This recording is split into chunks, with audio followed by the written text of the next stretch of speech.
Please be seated. Good afternoon. Ladies and gentlemen, fellow AMVETS, we have reached the time that we've all been waiting for 75 years. AMVETS National Headquarters has worked closely with the current administration, working together to develop better accountability, better transparency, better access to high-quality health care, and to protect the benefits our veterans have earned and need. The White House and the AMVETS continue working together to improve the lives of our veterans, more than 20 million of them, and their families, which are living today. We are grateful that our keynote speaker has traveled from Washington, D.C. today to tell us about his administration's efforts and to continue helping us tackle the veteran suicide epidemic. Ladies and gentlemen, it is my distinct honor and privilege to welcome to the AMVETS 75th National Convention here in Louisville, Kentucky, the 45th President of the United States of America, the Commander-in-Chief, the Honorable Donald J. Trump.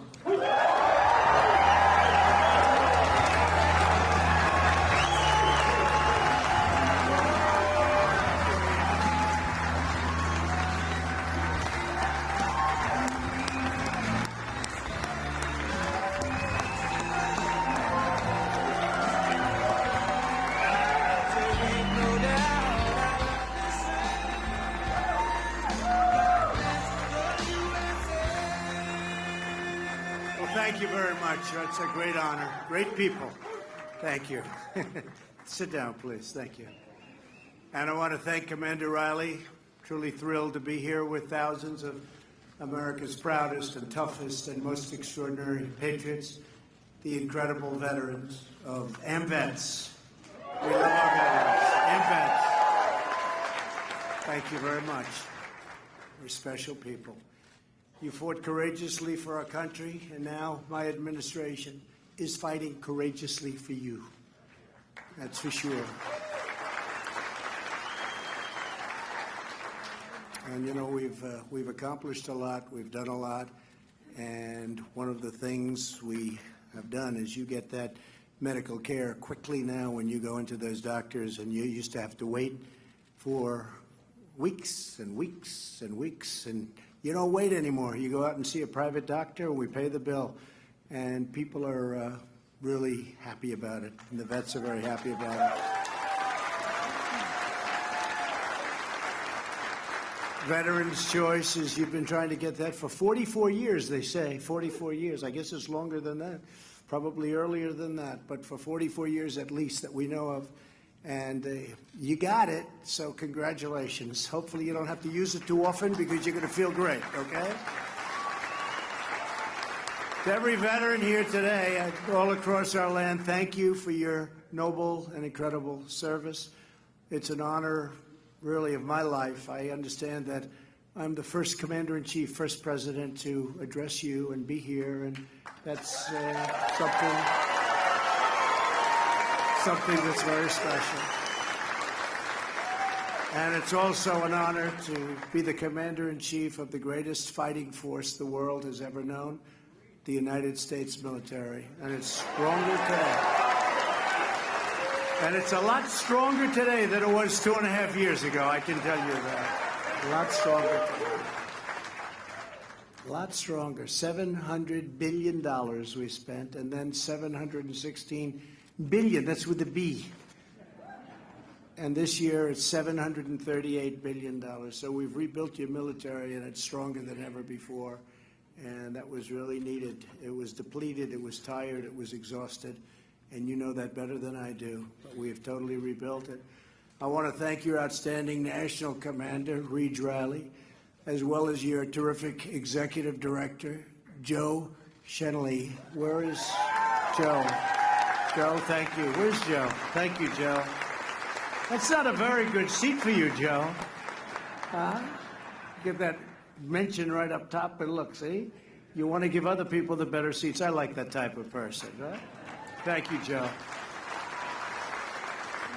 It's also my privilege to recognize your National First Vice Commander, the highest-ranking woman in AMVETS history, retired Air Force Senior Master Sergeant Jan Brown. Jan. Thank you, Jan. Congratulations as well to this year's recipients of the Silver Helmet Awards, especially a dear friend who is an inspiration to all Americans, World War II veteran and Medal of Honor recipient, Woody Williams. There's Woody. Thank you, Woody. You're looking good, Woody. Woody's looking good. That was a big day. Medal of Honor. Nothing like the Medal of Honor. I wanted one, but they told me I don't qualify. I said, can I give it to myself anyway? They said, I don't think that's a good idea. Great, great people. These are great, great men and women that get the Congressional Medal of Honor. Thank you, Woody. We are unbelievably grateful to all of the members of AMVETS and Ladies Auxiliary. They've worked so hard, and the sons of AMVETS and the junior AMVETS, and of course, the legendary AMVETS Riders, who are fighting to keep alive the spirit of Rolling Thunder. I love Rolling Thunder, that noise. Wow. Rolling Thunder. We're taking care of Rolling Thunder since I've been there. Rolling Thunder, please stand up. You have so many great people. So many great people. Thank you. Thank you. And the leaders are all here, too. Thank you. And we'll see you in a little while in Washington. And to honor the prisoners of war and those missing in action, today we renew our vow that America will never, ever forget. It's a great... Thank you. Great to be joined by a number of champions for Americans veterans, including Secretary of Education Betsy DeVos. Betsy, doing a great job. Deputy VA Secretary James Byrne. James, thank you. Great job. A man who has really done a great job. I don't know if he's appreciated. Sometimes it doesn't work out that way, but he's done an incredible job. And your state is doing phenomenal business, and I want to take all of the credit, but I can't because I have to give him a lot, too, because he has been a truly great governor, Matt Bevin.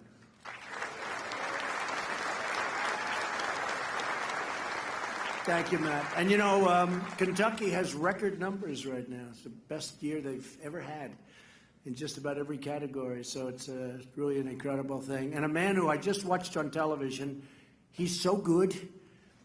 You can do television for me anytime you want. Congressman Thomas Massie. Where's Thomas? Good job. Thomas, say hello to our friends. Say hello to our friends back in Washington. That was a good job. Just watched you. I cannot come to Kentucky without also praising the exceptional work of Senator Mitch McConnell. I have to tell you,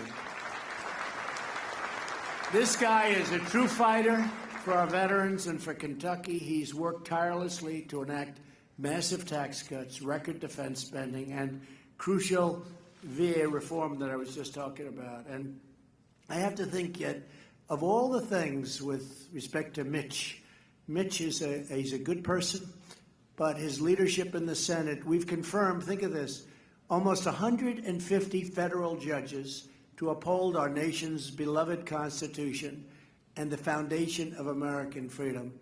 And Mitch and I have worked very hard. We're up to 150. Within about 2 months, we'll be at 179 federal judges and 2 Supreme Court judges. And it's your senator, and it's for him that's a passion like I've never seen before.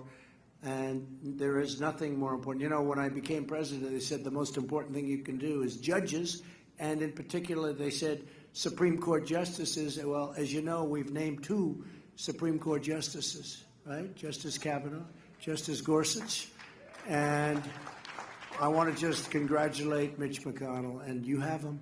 You have him, and he's a champion, and he fights hard, and he really is something special, and he loves your state. And I'll be here campaigning for Mitch, and I'll be campaigning for Matt, and we're going to get them both back in. And I just had to say, because Mitch has been somebody very special, and Matt knows that as well. This year, we commemorated the 75th anniversary of D-Day, June 6, 1944, when thousands of American patriots stormed the beaches of Normandy and charged through the fires of hell to ensure the survival of liberty. This year also marks the 75th anniversary of the organization that took care of those victorious veterans when they returned, and every generation of veterans since. Incredible job. Today we celebrate AMVETS for 75 years of love and loyalty and lifelong service to our military personnel, to our veterans, and to their families. Congratulations. Thank you very much. Thank you. AMVETS posts across the nation have become pillars of pride in our community, so true, and shining symbols of the enduring power of the American spirit. Your support of our troops overseas, it welcomes them when they come back home, and you welcome them, and you're there for them in every way, medically, physically, morally. You're with them all the way, and they appreciate it much more than you would even know. You safeguard our values, pass on our traditions, and teach generation after generation to love our country, honor our heroes, and always respect our great American flag.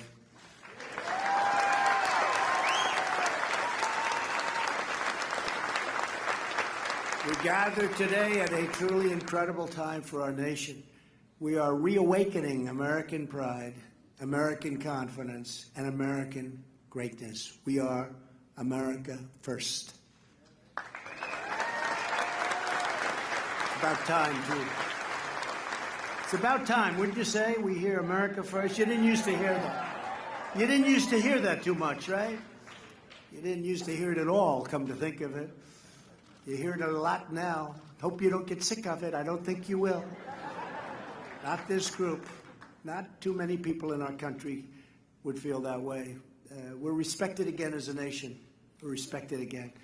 We're restoring the fundamental principles that government and its first obligation is the highest loyalty is to our citizens. It's the loyalty to our citizens that really is that first obligation. No longer will we sacrifice America's interests to any foreign power. In all things, we are putting our country first. We are saying, let's say, make America great again, but we're almost there where we say, make America great again. We may have to switch it. You know what we're going to switch it to, right? Huh? That's right. That's right. I won't say it here because this is not a campaign speech. It's not a campaign speech.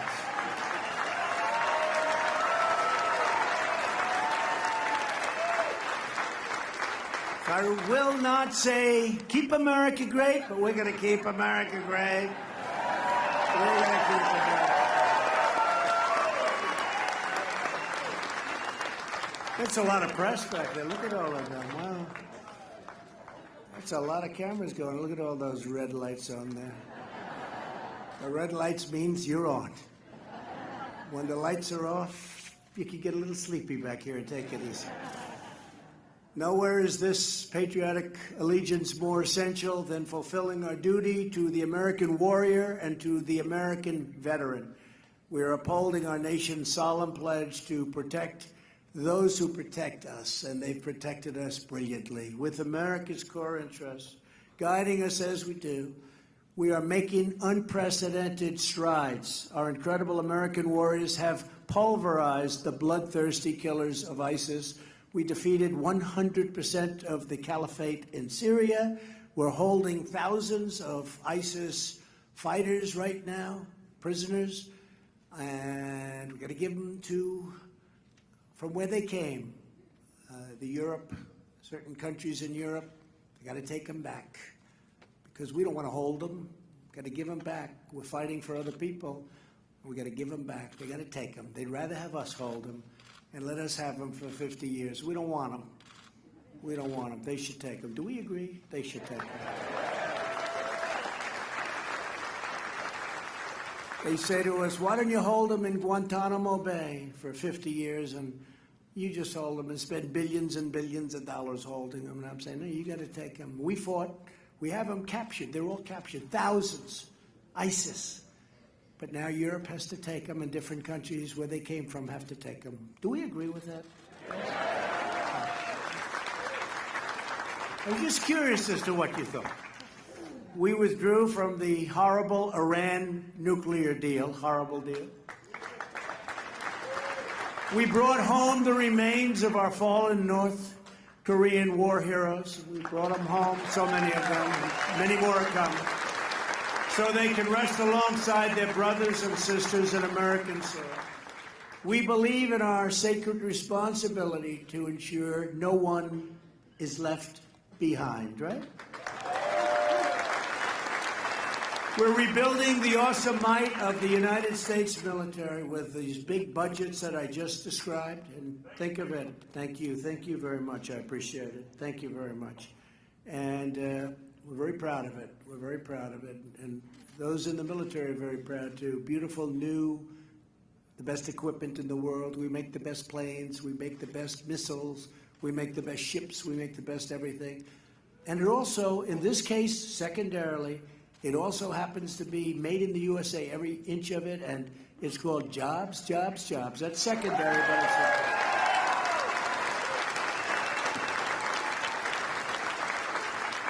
and the Army will very soon have 300 powerful new M1 Abrams tanks. The Navy is deploying the most advanced class of aircraft carriers in history. With hundreds of brand new F-35s and F-18s, American airmen will continue to own the skies wherever we fly. We have the greatest Air Force in the world. And we're preparing to dominate the newest warfighting domain by establishing a sixth branch of the armed forces. It's called the Space Force. We need that, the Space Force.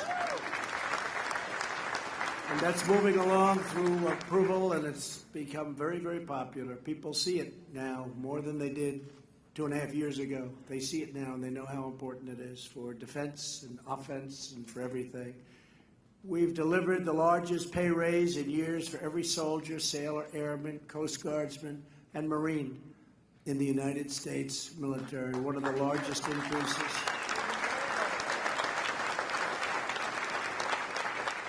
Our active duty personnel are the best equipped, best trained, most technologically advanced fighting force in the history of the world. The best equipment in the world, best training in the world. America is a peace-loving nation. We seek friendship. We seek harmony, not conflict and division. But if we are threatened, we will never hesitate to defend our people as they should be defended.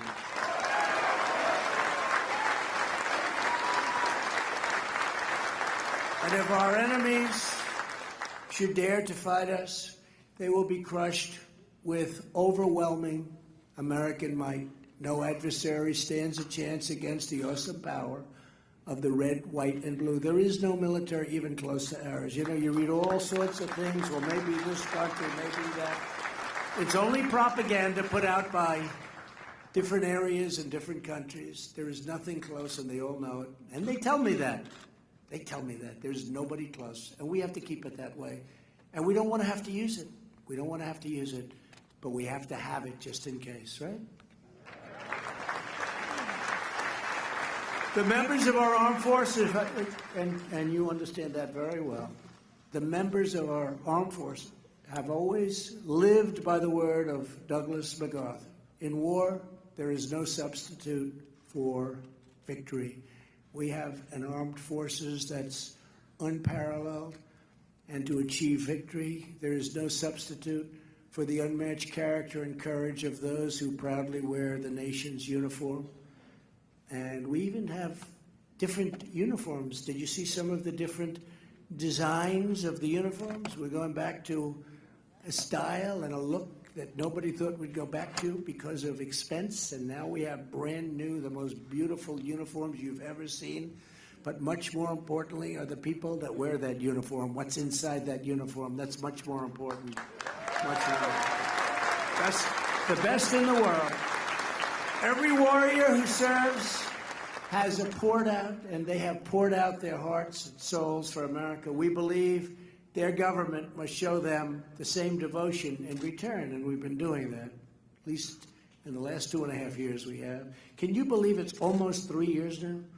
Because I've been saying 2.5 years now for a number of months.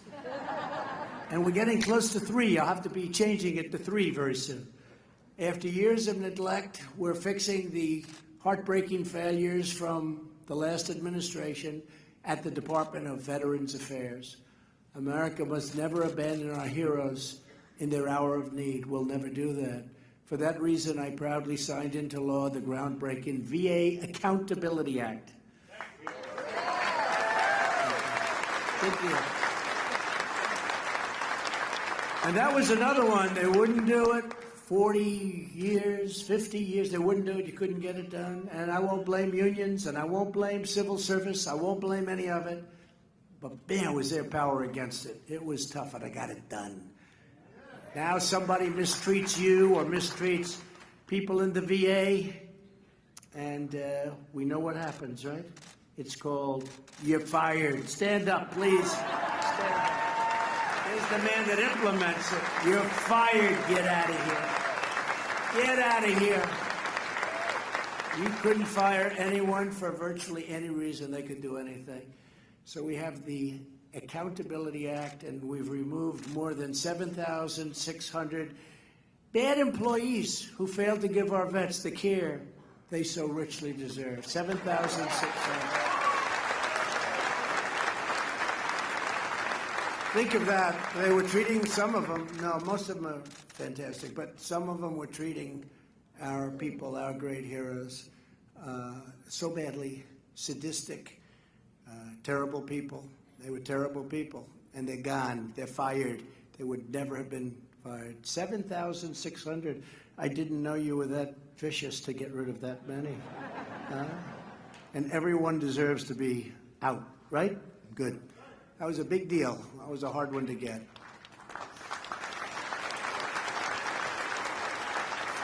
And as I said, and something that I guess I'm most proud of, because, I don't know, accountability was very important. Some people think it was as important, maybe not. But most significantly, the VA reforms, we did the Veterans' Choice, and that's, I don't know which was more difficult. They were pretty much equal. But since I took office, nearly 3 million veterans have been able to choose a private doctor in their own community. And have you ever seen, and this is a great tribute to the people at the VA, the people and the leadership of the VA, I don't hear these horror stories. You know, I used to see, as growing up, I'd see VA, VA, VA. I don't want to, you know, well, let me find some wood. Wait.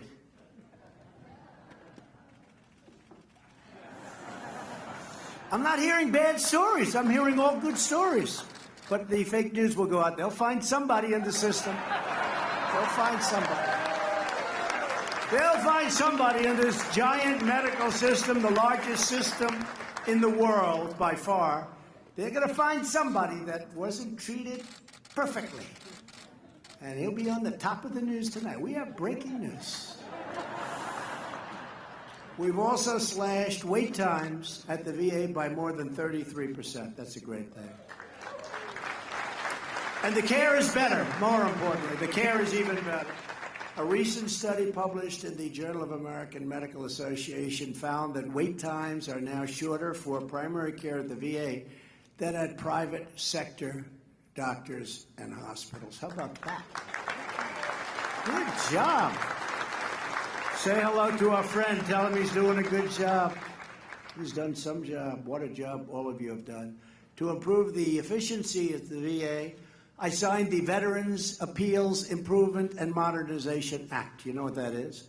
So far this fiscal year, the VA has processed nearly 1.2 million claims for compensation and increased the number of appeals decisions by 70% compared to 2 years ago when I really started doing this.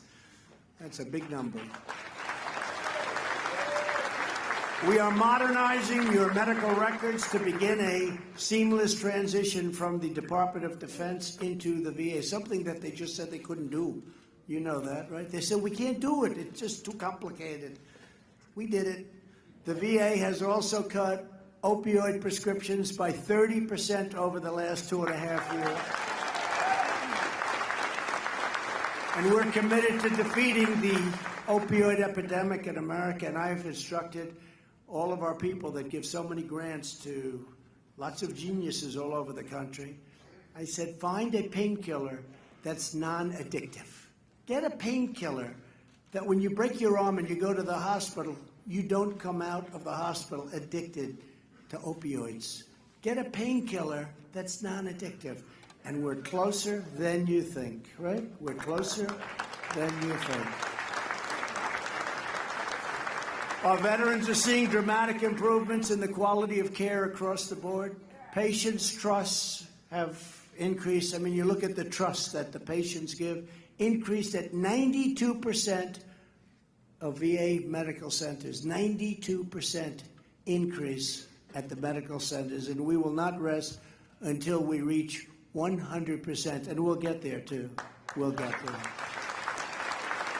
Probably there already. Probably we're there already. No issue facing our veterans is more urgent than ending the national crisis of veterans suicide. My administration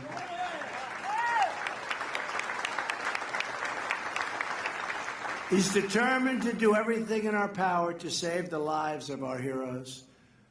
And if you think about what's going on, we have a new, I guess you'd call it a drug that came out, Johnson & Johnson, and I know you're dealing very strongly with them. I think they should make a contribution to the United States of America, but they have something that, whatever it may do, it really takes that horrible anxiety, whatever causes somebody to be so desperate to commit suicide.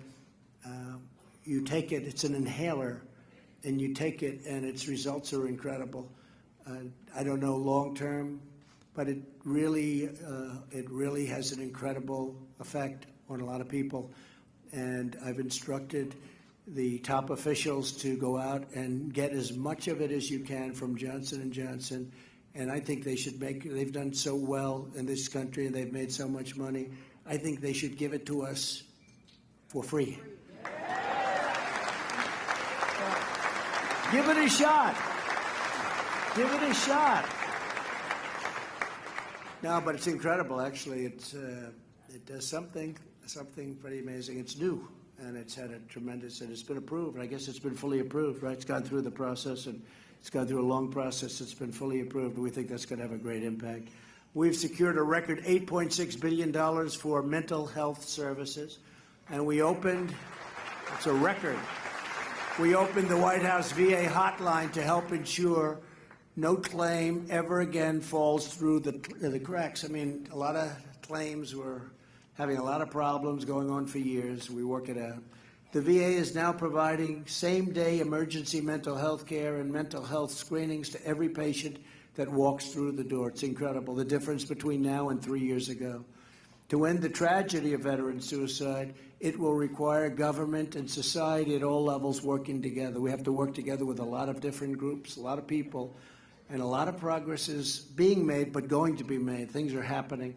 We must strive to build communities that truly serve, support, and protect our veterans from the very first moment they return to civilian life. It's an incredible adjustment. That's exactly what we aim to achieve with the Prevents Initiative. You know what the Prevents Initiative is? A task force created earlier this year to unify the efforts of government, business, and nonprofit groups. We want to build on proven strategies like the AMVETS HEAL. You know what AMVETS HEAL? You know what it is. You told me about it. Program.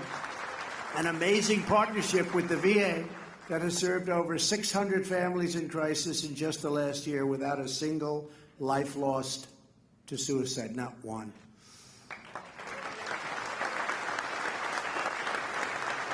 To every veteran who is facing this struggle, I want you to know that you are not alone. We are with you. You are not forgotten, not at all forgotten. We're with you all the way. And you are not beaten. You will overcome, you will prevail, you will triumph, and you will thrive. You will thrive. A lot of progress has been made. So many different things we're making progress in. Millions of Americans are right by your side. and we are with you every single step of the way. One of those Americans is someone that you know very well, Jim Pigeon, a Navy veteran and former national commander of AMVETS. Jim, where's Jim? Come on up here, Jim. Come on up here, Jim. For the past 1,257 consecutive days, Jim has challenged Americans to join him in doing 22 push-ups. Don't challenge me. Don't make me do that.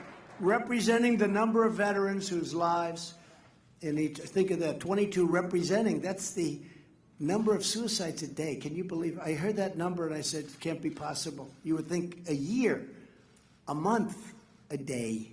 Nobody can believe it. Nobody believes that, Jim. Thousands of patriots have joined him in raising awareness, and together they are summoning the national will to act. And I want to thank Jim. Jim, say a few words, please.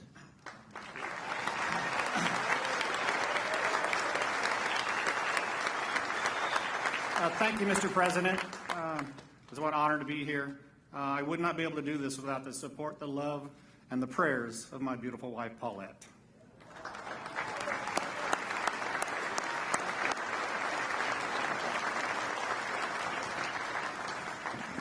Got strong arms. Just tap them. It's like a piece of steel. Thank you, Jim. No one deserves the blessings of freedom more than the heroes who risked their lives to defend it. For this reason, my administration has worked aggressively to boost veterans' employment, and we're setting records. Since my election, we have reduced the number of unemployed veterans by 37%. That's pretty good. Veterans' unemployment has reached the lowest level ever recorded. You ever hear that? That's big. Same thing with African American unemployment. Same thing with Asian unemployment. Same thing with Hispanic unemployment. Same thing with many other groups. It's been amazing. To every employer in America, we say, if you are looking for a worker of unrivaled skill, integrity, and devotion, all you have to do is hire a veteran. That's what's happening, and they're doing it.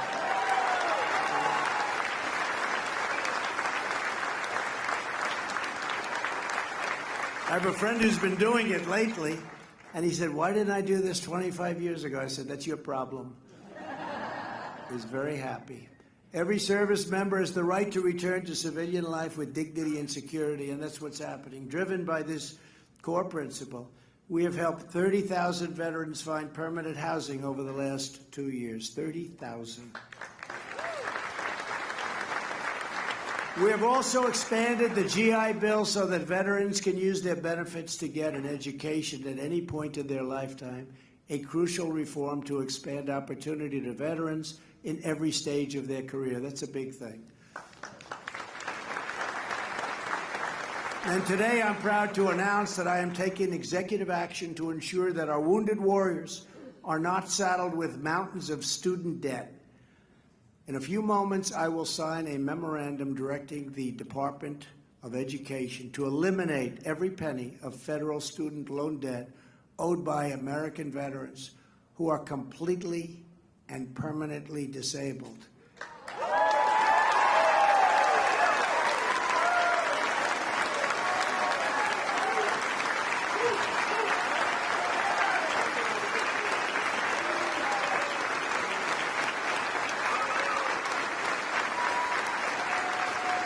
Incredible.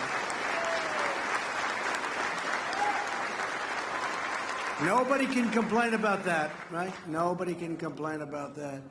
The debt of these disabled veterans will be entirely erased. It'll be gone.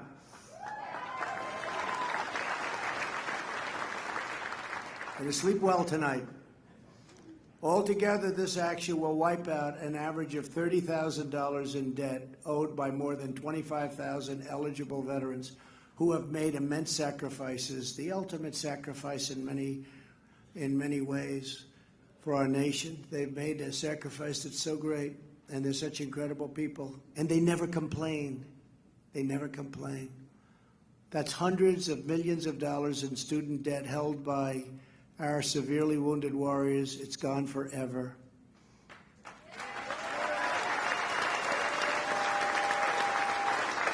I want to thank Secretary DeVos for her leadership in making veterans debt forgiveness a top priority for the Department of Education. Betsy, thank you very much.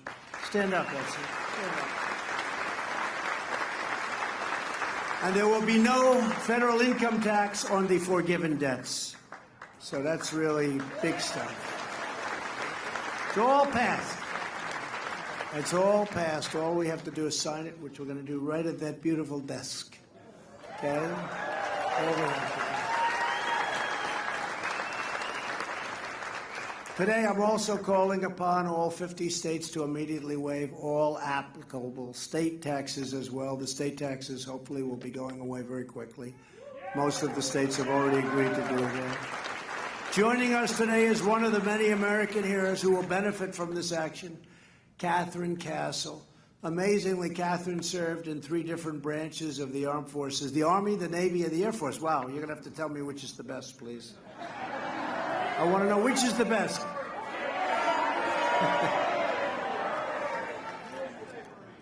Which is the best? Don't say it.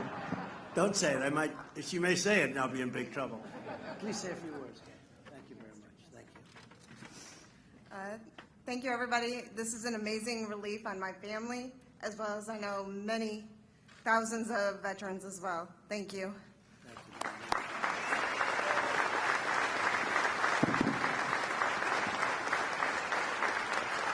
Thank you very much, Catherine. After 2 tours in Iraq, Catherine developed multiple serious health conditions, very, very serious, related to her service, including significant lung problems. Despite these obstacles, Karen is now pursuing a degree at the University of Nevada.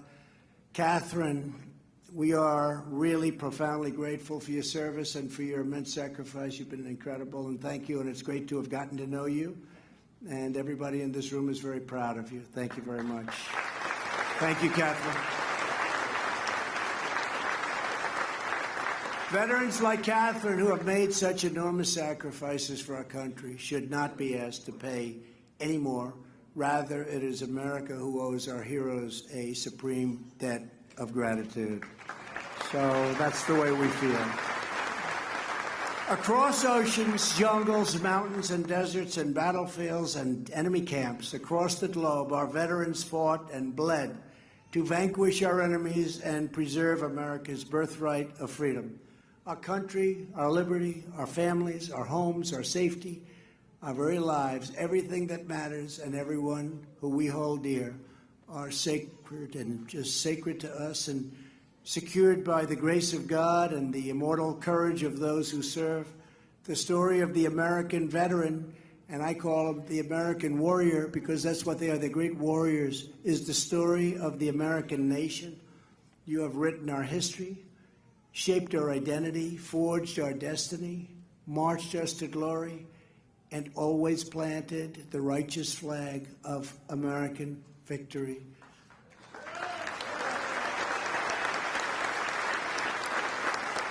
You have filled our enemies with dread. You have filled our friends with hope. And you have filled our American heart with fierce, patriotic pride. Because of you, America is safe. Because of you, America is strong. Because of you, America is free. And because of you, America will forever remain the bravest, mightiest, and greatest nation on the face of the earth. Thank you. Thank you. Because of you. Because of you. I would now like to ask AMVETS leaders to come forward. Secretary DeVos, please come forward. Deputy Secretary Byrne, Governor Bevin, Sergeant Catherine Castle, and Sergeant Nick Stefanik to join me on stage as I sign the presidential memorandum facilitating the cancellation of student loan debt for 25,000 of our most severely disabled veterans.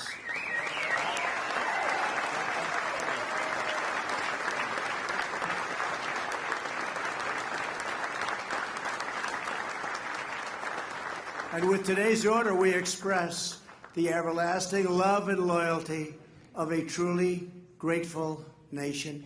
God bless our veterans, and God bless America. Thank you very much. Thank you. Thank you very much.